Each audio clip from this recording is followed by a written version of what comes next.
kubva pavhesi 3 kusvika 5. Mark 16 kubva pavhesi 3 kusvika pa5. Chekupedzisira John 14 verse 6. John 14 verse 6. Tichatanga kuverenga kuna Mark 5 kubva pa24 kusvika pa29. Pane musoro weshoko unoti Jesu anoporesa mukadzi aibuda ropa uye anomutsa mwanasikana waJairasi. Verse 24. Akaenda naye, vanhu vazhinji vakamutevera vachimutsikirira. Zvino mumwe mukadzi aiva nokurwara kwokubuda ropa makore ane 12 akati aoneswa nhamo nevarapi vazhinji, akapedza zvose zvaakanga anazvo asina kutongobatsirwa asi kungonyanyiswa.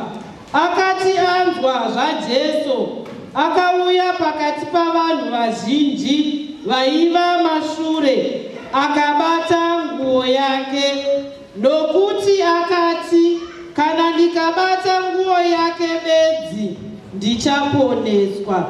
Pakarepo tsime rake reropa rikapwa. Akanzwa pamuviri wake kuti aporeswa pakurwara kwake. Mark chapter 16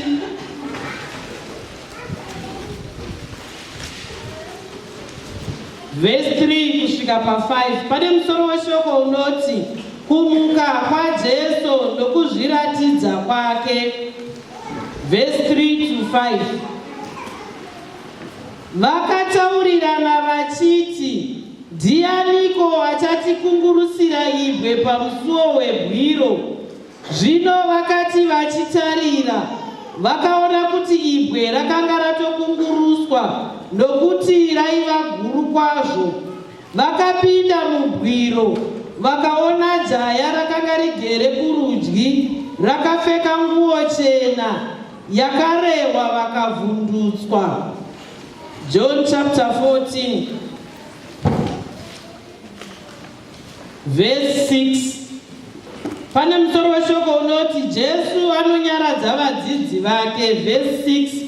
Jesu akati kwaari, ndini nzira nechokwadi noupenyu. Hapana munhu unouya kuna Baba asi nokwandiri. Mwari vakomborere kuverengwa kweshoko ravo nokuti ibenyu. Amen. Haleluya. Regai wandakumbira kuti waimbe kwaedi gotimbirawo hymn 46. Ari mubatsiri wedu daka nazvino mudziri rimu namoneba rini marimu batsiri wedu daka nazvino omudzi wiri rimu namoneba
wakuda kutogara uri mumweya kuti panomira munhu achitaura shoko iwe unenge uchitoziva kudhara parinouya rinowana pekugara. Haleluya!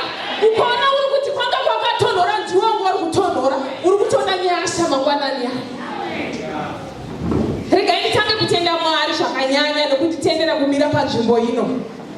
Wezera rangu wamwe wangu makuwa, wezera rangu wamwe watadza kusvika panguva dzino, asi Mwari wanditendera kuti wandishandise mangwanani ano.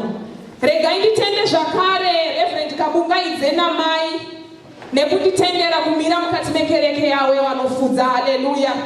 Regai nditendewo uvhangeri nemukana wawakandipa. Amen. Regai ndisvike pandinokwazisa murume wangu ashayiwa musumudza zvida mumuzivi. Regai ndinomusumudzawo nyungururu yangu. Amen. Ndinomuda zvisingaiti kuti ndive pano inyasha, saka regai ndimusumudze. Haleluya! wasingazivi ndo wafundira. Amen.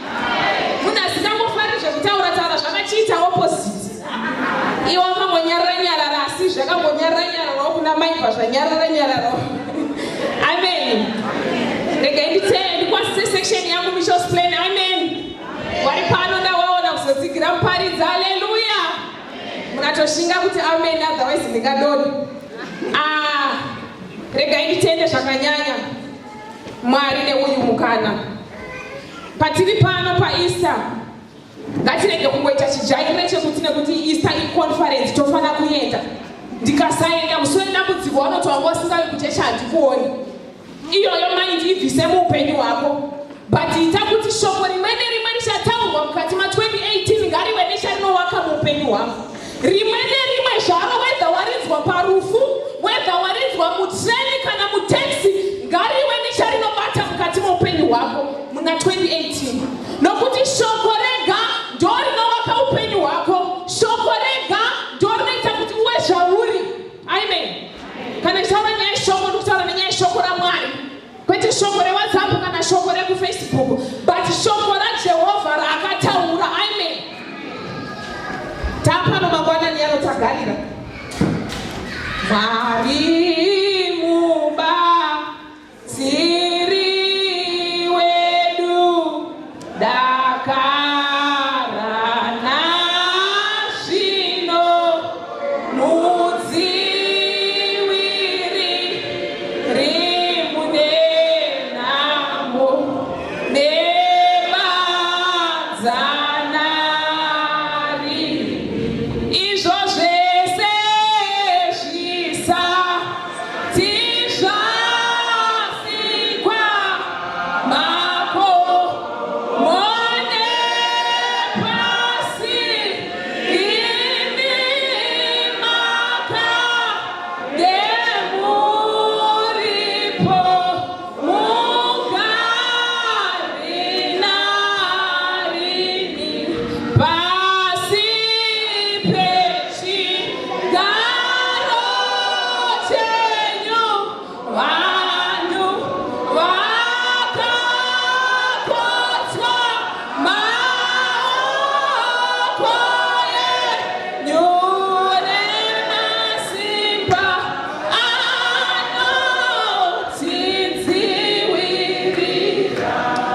tisumuke tisvike patinonamata. Hatisina kumbira munhu atinamate basa kuti umwe neumwe iyaye dunga munhu iyaye kuzvimiririra. Tinoda kusvika patinonamata kuti Mwari shoko rimwe nerimwe richataurwa ngariwe nesha rinovaka muupenyu hwangu. Bvisai mwoyo webwe, bvisai mwoyo wekupurura shoko, but itai kuti rive nesha rinovaka mukati ma2018. Mwari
titore zvigaro.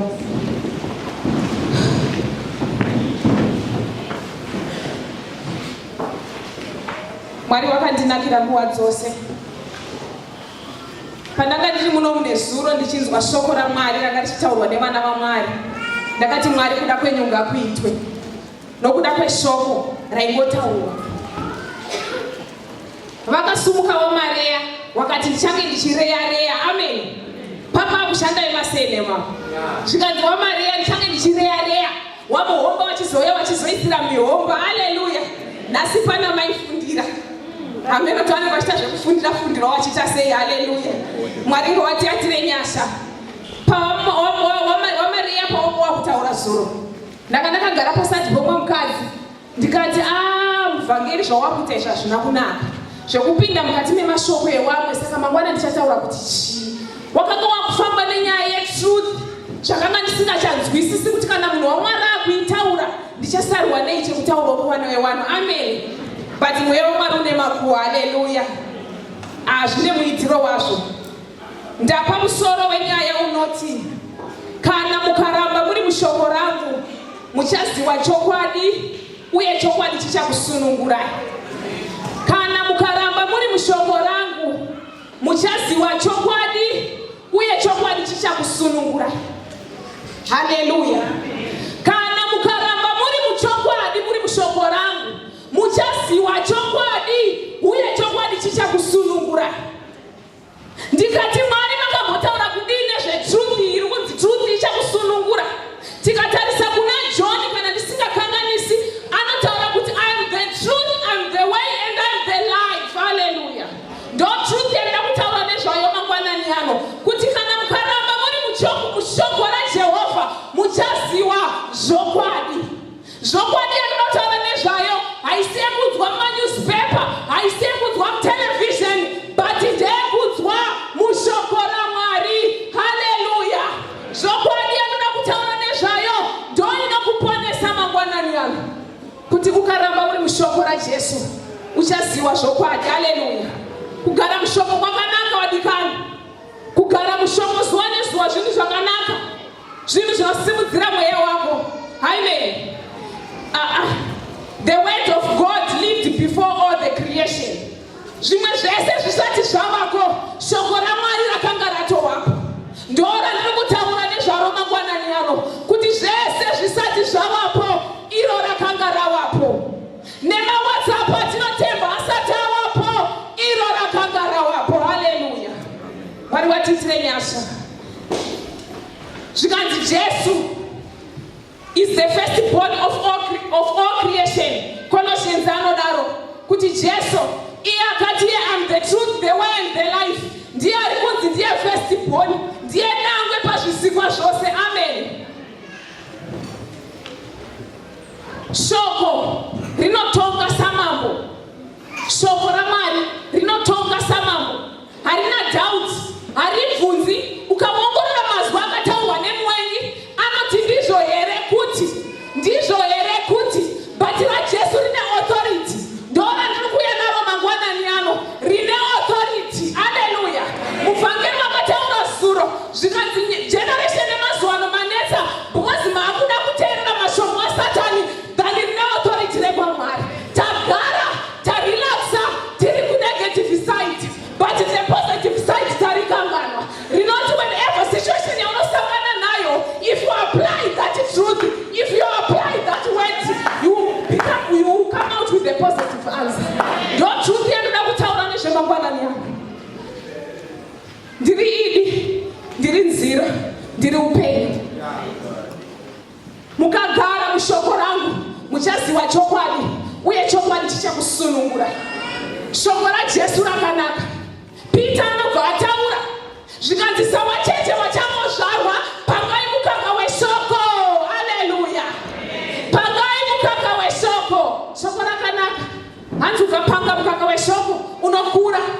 Hatizovi nemazivo vanhu vakura sari vana vachiri kukambaira. Tinova nevanhu vakuru nekuti vanenge vakura. Haleluya. Tinovakudza chiko ishoko mangwanani yangu. Ndikutaura nenyaya yeshoko.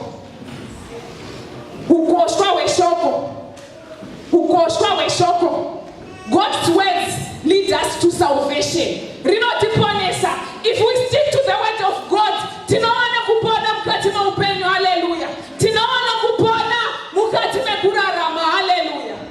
Ishoko raMwari. Kana tisina shoko raMwari ndo patinorasika. Takunotsvaga zvenyika ino kuti zvitibatsire. Nyanga kwete pane pazvinotisiya. Takuda truth. Akatani the truth and the way and the life. Hallelujah.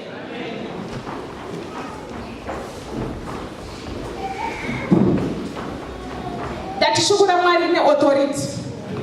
Let there be light. Hana kuti zvinoita here kuti kuwe nechiedza bodo. Akati let there be light. Ngakuwe nechiedza, chiedza chikawako. Ndozva zvinoita kana wasvika musituation wauri mudarkness. Prophesy kuti let there be light mwana wangu. Let there be light basa rangu. Nokuti rine authority shoko raMwari. Mashoko amaifundirane paanokurasisa. But rine authority handifira kakurasisa. Nokuti rakawapo kubva nokusingaperi. Tichafa tikarisiya ririko richagara nokusingaperi. Rine authority shoko raMwari. Authority inoshanda. Tikatarisa muraramiro watiri kuita nhasi. Authority inoshanda. Amen. Ndikauya muno minyinyi musi weSunday kuseni, ndikati wadikana muna service ngatidzoke kumba. Munoramba vakagara mabhenji. But baba kangu kaidzenga wangosvika apa. Woti pamusoro isangano nhasi hakuna service. Tinobuda takarowa nemota dzedu wako kumateni kudzokera kumba. Inyaya authority yashanda. Haleluya. Zvakuitika mukati meupenyu hwako iwewe. Kuti pauno apply word, uri kuapply rine authority here kana kuti uri kutaura rine mubvunzo kuti ndizvo here. Ndizvo here kuti ndichawana basa inini. Ndizvo here kuti ndichapora inini. Ndizvo here kuti vana vangu vachabuda madrugs. Ita kuti let there be light and light inowapo. Ita kuti let there be light and chiedza chinowapo. Nekuti kutaura neshoko rine authority. Shoko rine authority. Kana ye Jesu mwanakomana waMwari akasvika paakarishandisa shoko nguva zhinji. Pachapter 4 yaMatthew alidwa neThe Holy Spirit kuenda kudesert. Akalindwa neHoly Spirit kuti aende kudesert. Asvika ikoko 40 days and 40 nights dzakuda kunopera. Hanzi akanga akunzwa nzara. Ndo panouya Satani. Akati kana uri mwana waMwari, chinja mabwe yawe chingwa. Hallelujah. But ndinofarira Jesu, ndinofarira truth. Akabva ataura shoko. Zvikadzi zvakanyorwa kunzi munhu ararame nechingwa chete, but anorarama neshoko. Munhu ararame nechingwa, but chinomuraramisa ishoko. Hallelujah. Hallelujah. Hati Satani akataiwa ndohozama akaenderera mberi akati, Satani, wona umambo hwese uri kuona zvese izvi, kana ukapfugama ukandinamata ndichakupa. But Satani Jesu anoenderera mberi omukotera kuti it is written. It is written. Amen. Mangwanani yangu, zvanetsa muupenyu, zvashungurudzwa, ita kuti it is written. It is written. For sure zvakanyorwa kunzi. For sure zvakanyorwa kunzi. Shoko raMwari harina reverse nokuti rine authority. Harinei kuti situation yarema sei, but if you apply the word of God, you will prosper. Hakuna munhu akabarwa chinzi achaita murombo, nekuti Jeremiah 29 anobva ati, for I have good plans for you, plans not to harm but to prosper. Hallelujah. Regai ndidzoke kuthimu. Ndakada mhanya. Thimu yedu inonditira zvakanaka. Wavhangeri makaita basa nokuisimudza. Ndakanyatsa kuongorora zveshuwa nyaya yeEbhre iri kutaurwa iyi. Nyaya yeEbhre, dombo, wakadzi avo vari kuenda paguva raJesu. Ndakaimajina nokurwadziwa kwavanga vainako kuti tatorerwa munhu wedu, tatorerwa our Savior. Wari kuenda kundomuanointa sokuita kwaita maJews, kuti kana munhu afa aiswa anointment kuti asakasike kunhuhwa kana kuti kuvhara mweya uya that odor inobuda pamunhu. Amen. Saka wakati regai timukire semunhu arohwa, semunhu ane nemaronda anokasika kushata. Saka regai timuke kuseniseni tindomuanointa. Haleluya. Zvino vari murodhi vari kungobvunzana, ndianiko achatisudurudzira iwe? Mukatarisa ibwe rinoiswa pakuvharwa guwa rinorema even more than 10 tons kana kuti 8 tons. Amen. Rinorema. Saka sevanhukadzi zvakawanetsa kuti ndiani achatisudurudzira. Amen. Tine mabwe mukati meupenyu hwedu. Hatinoti takagara so tikati ndee, hationi chiedza, tinoona rima, nekuti pasi dombo rakavhara kuenda kubreakthrough yako. Dombo kana ravhara rikuvhara kuti usandoone that prosperity iri mukati. Hallelujah. I am the truth, the way and the life. Ukaziva zvokwadi zvinokuporesa. Ukaziva zvokwadi zvichakuponesa. Ndiri kuimagina ini kuti dombo iri 10 tons rakavhara wana wangu kuti wasapase muchikoro. 10 tons rakavhara murume wangu kuti asauye kukereke. But zviri kuda truth. Zviri kuda truth mangwanani yangu. Situation yakanga iripo pamadzimai yaiwatadzisa kusvika pamunhu womwe uri kuda mukati. Une chauri kuda iwewe mukati, but kuti usvike pakavharwa ukwanisi kusvika. Zvinhu zvinorwadza zvinoshungurudza. Amen. But wakati wasvika paibwe, wakati wasvika paguwa, wakaita kunge wari kurota so kungoona pakavhurika semavhuri akaita gedhi. Amen. Kana guwa rakatadza kuchengeta muchinda anonzi Jesu, kana guwa chairo rakatadza kumuchengeta. Amen. Rakatadza kuchengeta truth guwa. Truth akabuda akatani the truth, the way and the life. Mukagara mushoko muchaziwa chokwadi ende chichokwadi chichakuponesa.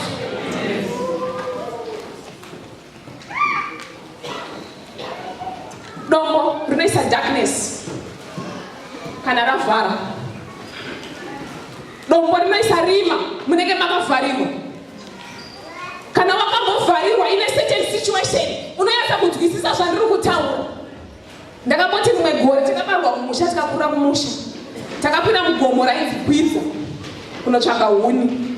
Takwira mugomo imomo mune ninga, kuno vanoziva ninga. Sevana vanga vaine musikadzi watakati regai tipinde tida kuona kuti zvinoita sei, pamwe mune huni here mukati umu. Takapinda muninga, tatiri vasikana 6 tapinda muninga muyomo, tafamba taenda tafamba taenda, tina kuzoti ininga takangoti hamira kuti chii, takatozoudzwa kuti ininga tadzoka kumba. Tapinda taenda chasiri kuona mahari, makano, zviizvi zviwanikwa zvemuninga ndo zvasiri kuona.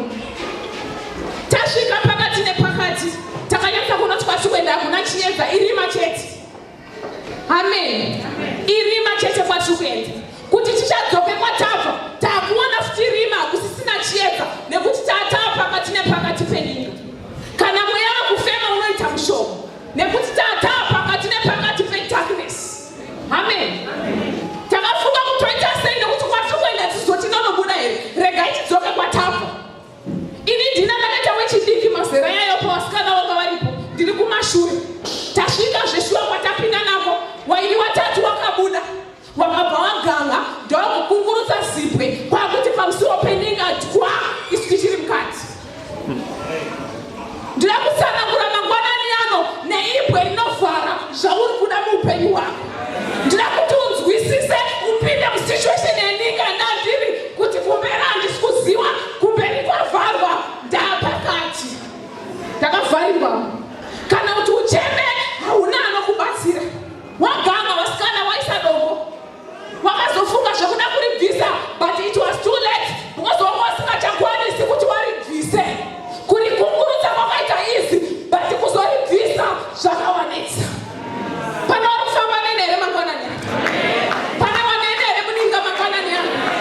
Pane vanene here muninga mangwanani ano? Ndiri kutaura nenyaya yemudarkness maunopinda. Mudarkness maunopinzwa nemwengi, kwete maunopinzwa neamwene, kwete maunopinzwa natete, but therefore ndiye anokupinza mudarkness. Chii chaunoita uri mudarkness? Chii chaunoita wakandwa mugomba saJosefa? Hati gomba rakakandwa Josefa ranga rakareba zvekuti kwaikwanisa kutarisa kudenga chete, kuti atarise kumadziro kune ivhu, kuti atarise kumadziro kune ivhu, kuno kwaitarisa kudenga. Arimo mugomba Josefa. Ndira kuti unzwisise nezveibwe kuti kana ravhara rasvika rati ndii ndavhara, chii chinenge chiri kuitika? Zvipinze musituation iyoyo yekufa kungandiwa iwewe wachizviona kuti ndo maproblems mavharira anoita kuti ndisvike to my final destination, kuti ndisvike kune mablessings angu. Pane dombo rakavharwa riri kuda truthi, pane dombo rakavhara riri kuda truthi. I'm the truth, I'm the way, I'm the life. Madimuba siriwa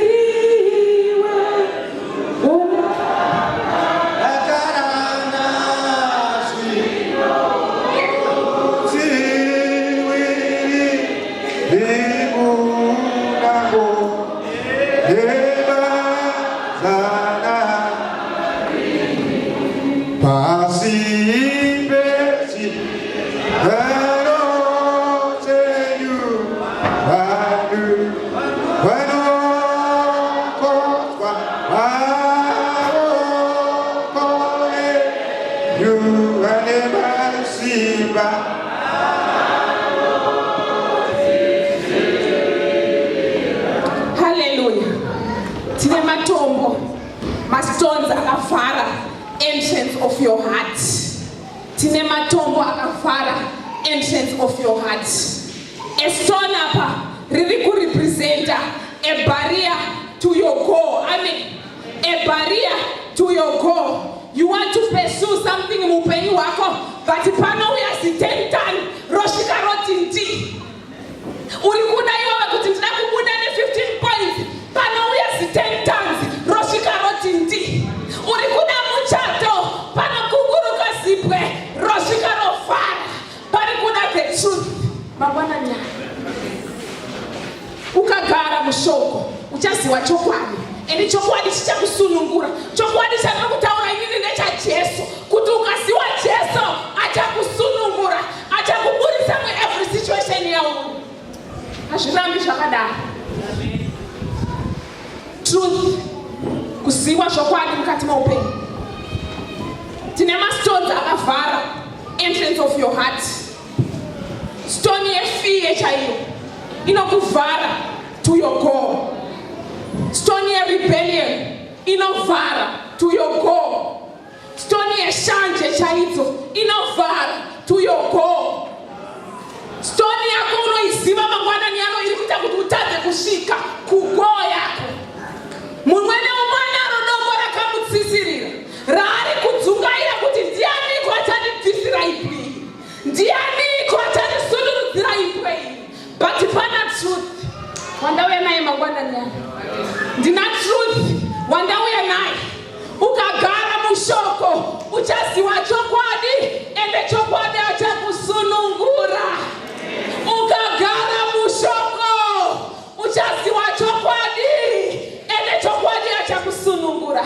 Hausunungurwe nawamugoti nekuti muvhangeri, hausunungurwe nacheya wekomu nokuti ndicheya, asi unosunungurwa netruthi. Truthi yacho unoiziva sei? Kunga wagara mushoko. Gara mushoko raJehovha. Shoko raJesu ndorida. Harisire kuerenga ukafanika upopa mapopcorn. Nderekuti kana wafunga kuerenga shoko, zvekuti pane muriwo uri pachoto uchatsva, zvekuti ndatuma John kunotenga madomasi uri kuerenga shoko, hazvifani kuuya. But unofana kuerenga worinzwa. Rova nechimiro nerova nezvatinoreva mukati meupenyu hwako. Shoko. Kuti uzive truth, unenge wasiwerenga shoko. Ndawerengesa chiwerengo chekuna Mark. Nyaya yemukadzi akabuda ropa. Nyaya yemukadzi akabuda ropa. 12 years richibuda. Munazondiregerera wanyarikano vari munhu asi regai ndizvitaure. 12 years zvasiyana nezvatinoziva zvinoita vanhukadzi zvekuti 2-3 days. Apa tikutaura zve12 years, January to December 1 to 30 richichururuka. Amen. Richichururuka. Harina kumira.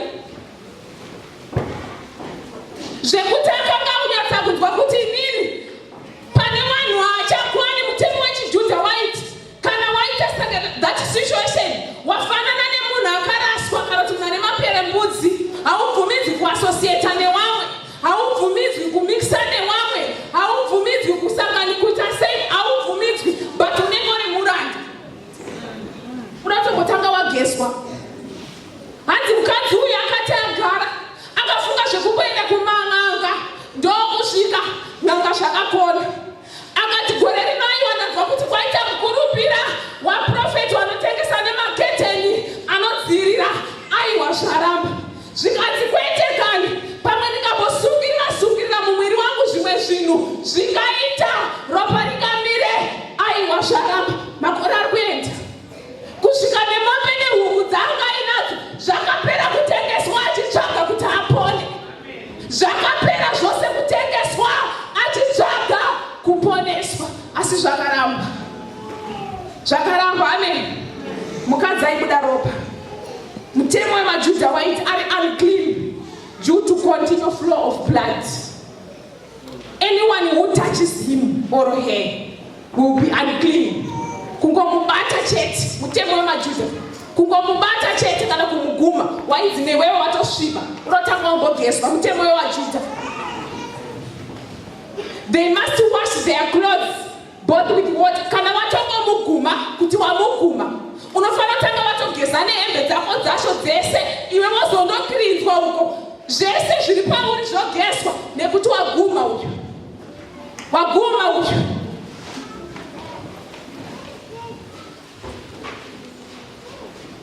Mukadzi aibuda ropa. 12 years. Dombo rakavhara. Rakatsitsirira kugoal yake. Rakatsitsirira kugoal yake.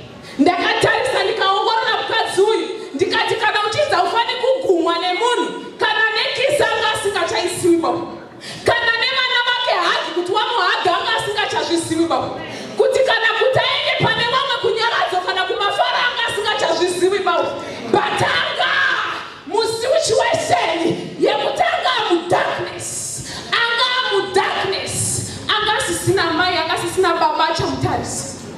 Haleluya. Kana mwana anoya achiti mami, adzoone kunotaura chirungu asaonoimba shona. Mami akapasisina nokuti munhu uyo ari kunzi akasviba, munhu ane zidombo. Saka kana anozomubata hapana, kana anotaura naye hapana, kana anosheya naye hapana. Akanga mudarkness, akanga agara mudarkness. Akambotsvaga kuti nganga dzikamusunuridzira ibwe, zvakaramba. Akati kana maprofita akamusunuridzira ibwe, zvakaramba. Kusvika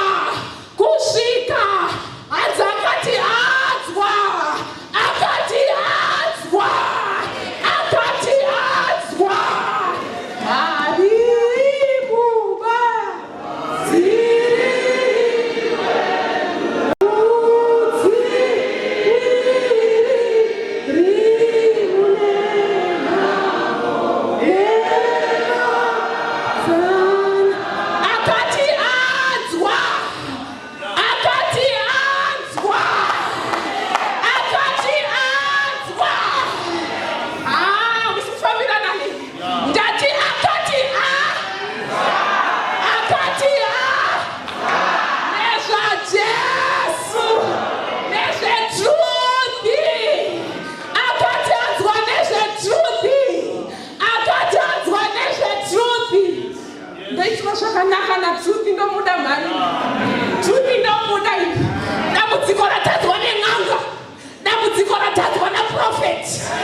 Muchaziwa shokwadi, ende shokwadi achakusunungura. Kana mukagara mushoko, muchaziwa shokwadi, ende shokwadi zvichakusunungura. Kana mukagara mushoko, hana kunzwa kunhuyi kunzwa oral, but hanzi akanzwa through shoko. Kuti unzwe shoko nekwariwerenga, haurinzwi nekuti warirara pasi pepiro. Ndikunotamadzikira mazuva ano saka rega ndise Bible pasi pepiro. Hazvikunzwisi truth izvozvo. Hazvikunzwisi truth. But truth unomudzwa kana wamuwerenga, kana wamunzvera. Akati anzwa kuti truth akarapa vanorwara. Aiwerenga. Remember munhu tatanga an isolated person. Akati agara ari murungu make kana kuti kwaangari. Why isolated kaari amen. Akatanga kuwerenga Bible. Zvikanzi Jesu achifamba pamba panyika akarapa mukadzi airwara. Jesu akaporesa mai waPita. Jesu akaporesa murume anga ine roko rwakakongoda. Jesu akazorapa vairwara nemaperembudzi. Jesu akati anzwa nezvatruth achimuwerenga kuti Jesu aiporesa. Hanzi muchinda anonzi Jesu atozvifambira akari kuenda kwaadainzwa kwemwana waJairosi. Ari kutoenda kune mwana waJairosi, but hanzi akasvika murandakadzi pakanga paine mamonya. Jesu paainge waisaunganirwa nevanhu vatete, wanga wakasangana, wazhinji wanga wari wakofu nekuti maproblems ndokuanomhanyirawo. Amen. Saka akanga akawadirwa. Ndamboti museke, but nyaya yangu ndakwaidza kuti mukadzi uyu truth, mukadzi uyu ekuda ropa paakanzwa nezvaJesu, hapana achada kumupa kisi kana haki, kana mwana wake chaya hapana achada kuswendera kwaari, nokuti dombo ravhara, nekuti tetani yavhara. But akati adzwa,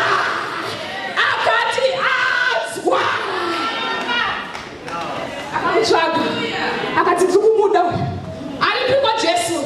Jesu ari kuzvifambira hana chaari kuziva ari pakati pevanhu, nekuti Jesu aiti paanofamba hapana asingadi kumuguma. Tese taitoda kuti timugume, tese taitoda kuti nemumvuri wake upuro nepandiri, nekuti access yekuti timubate taiishaya. Amen. But ndinoitirwa zvakanaka nemukadzi uyu. Hanzi akabuda, zvichida akabuda akavhara kumeso zvinoita maMoslem, nekuti akaonekwa nevanhu vanomutisa. Anotizwa akadzidzoka inge anofarirwa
nekuti akaenda ari pachena akadai anodzama imwana makanganwa here dhokai hapana anoda kusvika pai aitoti achikuduko onzi waya wasvika wadzosei but nekuti aiziva dambudziko rake akatsvaga etactic way yekuti asvike kuna truth akati ndikavhara meso chete ndinosvika kuna Mwari mubatsiri wangu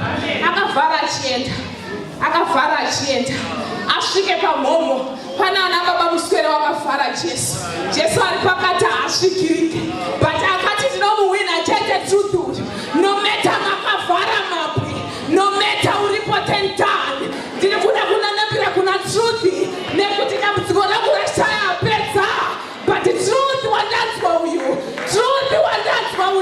ndiye achapedza dambudziko rangu haripedzwa nemastatus nyora kustatus hanzi sipo yamakandipa Mwari kukutenda iri kuwawachisa hazvipedzi dambudziko but inopedzwa natruth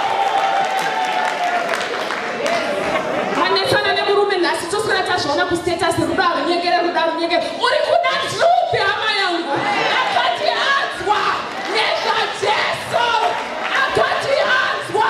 nezvajesu akaenda kwaari hazvinei kuti airambidzwa kuenda akatsvaga nzira yekuenda naye kuti wasamuziva kuti ndiye outcast akazvivhara akaenda asvika ipapo asvika kugoya akarunekoroti iyo but pakavhara akasvikike 12 years richibuda kana simba anga asisina kana power energy chayanga asisina yekuti akwashopusha vanhu havasvike but ndinoitirwa zvakanaka shoko rakanga awerenga munhu ranga riri maari neshoko ragara riri muna Jesu zvakaatrakta akatanga kunzwa simba risi rake ndokutanga kupusha kuna truth akasvika shoko neshoko ndokubva zvabatana zvikati ndianandibata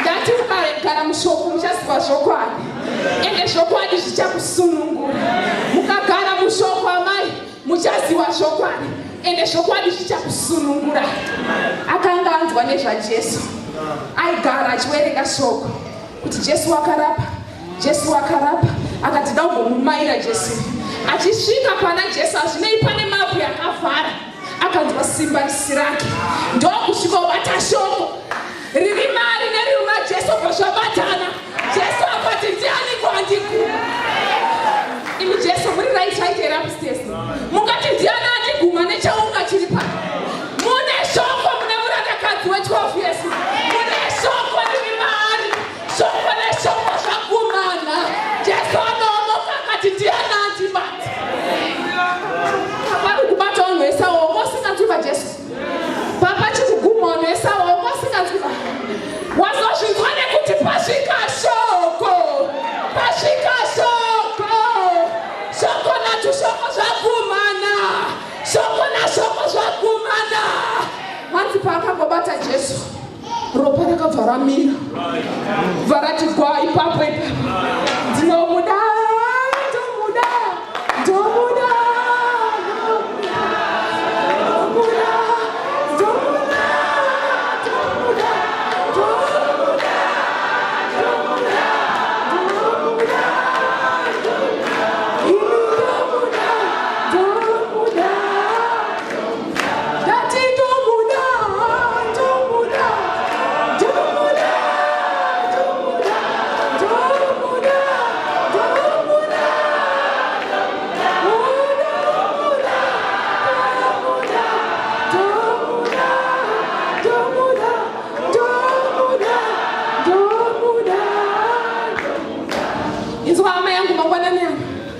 ukagara mushoko uchaziva shokwadi ende zvichokwadi achakusunungura nekuti the moment yakangoti nhapa neshoko akabvanzwa ropa riyagwa haleluya ndiye ega wandauya kuzointrodusa truth uyu ndiye anogona kubvisa ibwe muupenyu hwako ndiye anogona kurisunurudza hazvinei rane 20 years hazvinei zvaane 15 years zviri kuitika hazvinei baba wane 1 year wasudzoka mumba pari kuda truth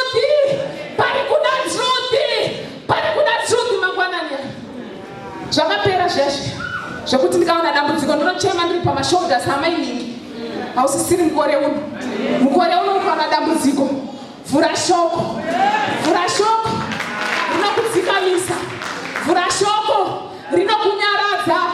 Vhura shoko rine salvation. Vhura shoko nekuriita. Usangovhure warega kuriita. Tine vanhu vatadza kuwana truth nokuda kwekusaregerera. Havasi kuita shoko sezvarinoreva. Ndomuda, ndomuda, ndomuda, ndomuda, ndomuda, ndomuda, ndomuda, ndomuda, ndomuda, ndomuda, ndomuda. Soko rese rina Jesu mangwanani yangu. Soko rese riri muna Jesu. Ukazarura mwoyo wako kuti truth ndakanga ndisingazivi kuti ndo mabasa ako. Ndaita kunzwa orally but apa ndakuita kunzwa kuita kuzviwerengera ndega. So rakataura kuti let there be light. Light ikawapo. Profesa ya upenyu wako mangwanani yangu. Mudarkness mauri mubude nekuti unenge waprofesa ya shoko raMwari. Amen. Tine vanhu vagara mudarkness nekushaya shoko. Vanhu vagara mudarkness nekuti shoko rashayikwa. Panzvimbo yekuti ataure shoko pasituation iyoyo anonoudza mainingi naro kwa mainingi. Zvotoswera takutowana zvekutaura nyaya. But ukawana dambudziko, ukavhura Bible, uka-apply the word of God, uchaziwa zvokwadi, ende zvokwadi achakusunungura kubva padambudziko rako. Hazvirambi zvakadaro. Kana uchinge wataura shoko. Shoko raMwari rine authority. Shoko raMwari so ringori easy so. But rinoda kuita. Unozonzwa shinza, ningichaye mwoyo mangu hangu akatobuda kare. Munani arimo maini yawe. Munani arimo maini yawe. Mai muri kuda truth. Baba muri kuda truth. Tete muri kuda truth. Nekutana ti truth. Through Christ I'll do all the things. Amen. Nokuda kweMwari uchaita zvinhu zvose. Saka kana ivava kuregerera kuchikunetsa, but through Christ ucharegerera. Who strengthen you ucharegerera. Chatikugoda truth mangwanani yangu. Truth ndayagara mukati maupenyu hwedu. Truth ndayabata mukati maupenyu hwedu. Masvingo eJeriko. Hanzi shoko rakangotaurwa zvikanzi tendererai. Zvikanzi tisingaipere, zvikanzi ngatitendererai. Muripo. Amen.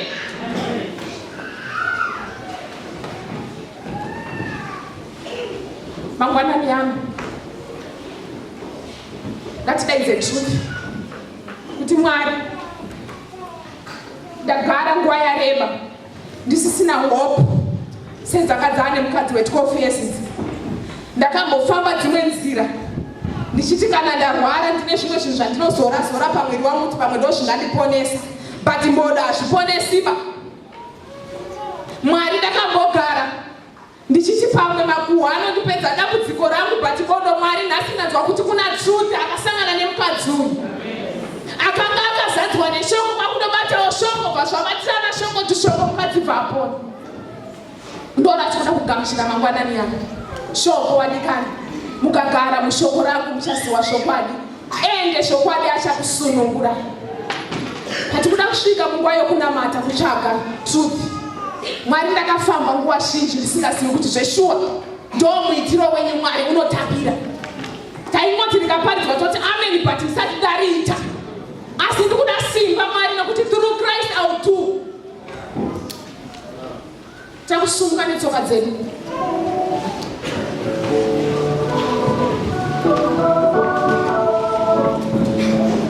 Mwari mubatsiri wedu dakarana zvino mudzivirimu namo nebasa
If you have got a situation in your life, what is impossible with men,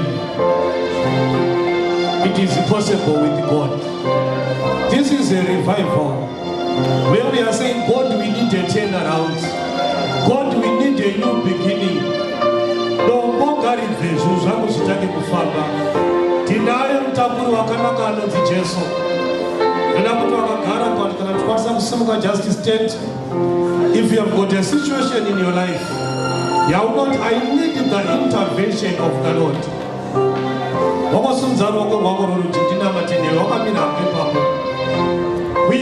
I need the intervention of the Lord. Ashisi kuzofamba nekuda education. Ashisi kuzofamba nekuda kugona kwako. Tine mutakura akanaka anonzi Jesu. Tinaye masikatano. He is here. The truth. The truth. Wakasimza maongo simza kutenda kwako.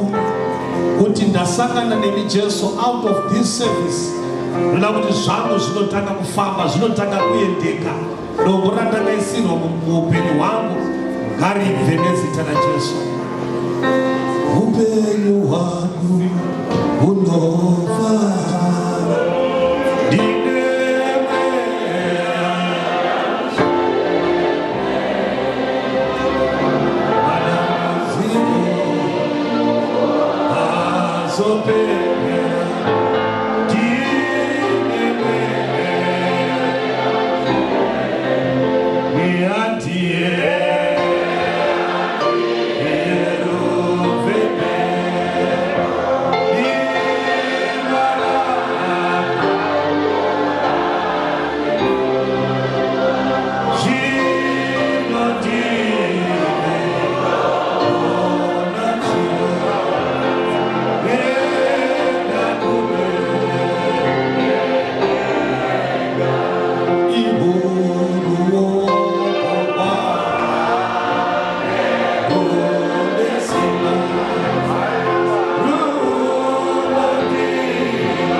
cheka.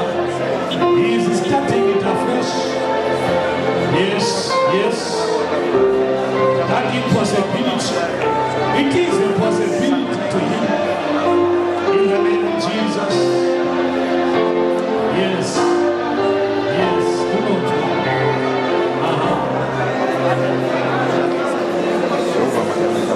Yashatinu Lugashira Isiye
in the mighty name of Jesus, in the mighty name of Jesus, tinokutendai kuuya kunotirerutsira mauya kunotivhizira matombo muupenyu hwedu, mazvita mauya kunomisa ropa rakarichimuda, situation yanga yakabhenda kwemakore akawanda.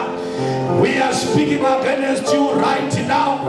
Hear ye the word of God in the mighty name of Jesus. Nuturese dzikama izvezvi. Nuturese dzikama. Dzikama right now. Right now. Right now. I speak peace in their families. I speak peace in their marriages. Peace be still. He will do to dzikama right now. He will ropa mira kumuda right now. In the mighty name of Jesus. Akabatwa ngaregedzwe, anoterwa ngaregedzwe kuterwa.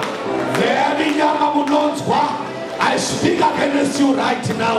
In the mighty name of Jesus. Zvake ngazvitange kufamba. Zvake ngazvitange kuendeka. Kune vanhu hazvigonekwe, asi nemi zvinogonekwa. Tagamuchira masikati ano, tagamuchira ruponeso, tagamuchira a new revival in our lives, tagamuchira upenyu hutsva, taramba kudzoka zveupenyu hwakashata hwatairarama, tagamuchira kuregerera, tagamuchira kutendeuka. Remember here family, remember here husband. Tinokutendai, Hebron will never remain the same. Revival iyi Mwari, rambai muchibata upenyu hwedu. Tinokutendai nekuti munogona. For you art in heaven, the power and the glory forever and ever.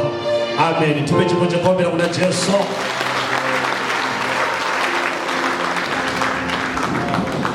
Hallelujah.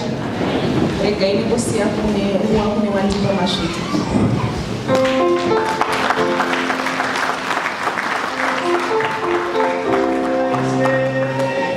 Oh,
Hey.